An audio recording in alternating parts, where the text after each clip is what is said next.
Hello mga fur parents, ito na yung continuation nung last video natin na nagpakain tayo ng raw duck and neck kay Yashika. Gagamitin naman natin ngayon is yung bone broth na beef, saka na tong rabbit. Ito medyo na-thaw na defrost na tong beef bone broth. Ito frozen pa, next time natin gagamitin. And then, gagamit tayo ng boiled na chicken liver. Frozen na to. Tapos, kung gagawa kayo ng boiled chicken liver, yung broth nun, yung pinaka-water, yung sabaw nun, pwede nyo rin yun i-mix sa dog food nyo, dog food ng aso nyo. Tapos, ito, lalagay lang din natin to sa dog food kasama ng chicken liver. So marami tong benefits para sa aso nyo. Pwede rin to sa pusa, ayan. Marami tong minerals and nutrients and vitamins. Post ko yung mga benefits nito from kuha natin information. Maraming website yan, maraming vets and canine nutritionist gumagamit nito. Ito yung mga benefits niya.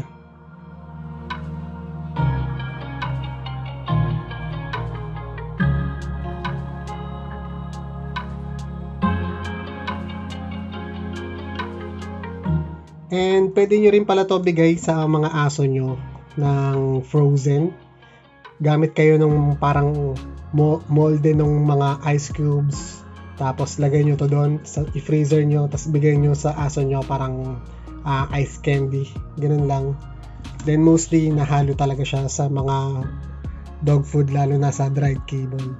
Para sa lactating mga or newly na panganak na aso, bihira sila kumain, madalang sila kumain.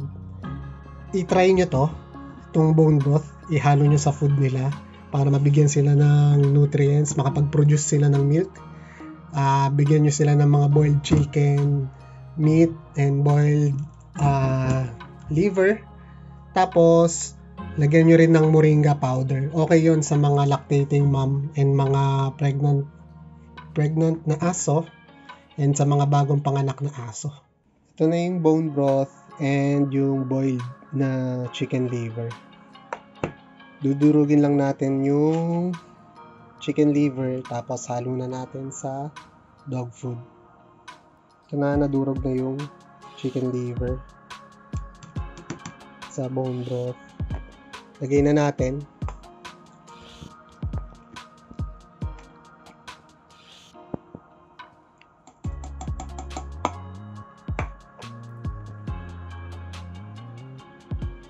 Tapos halo.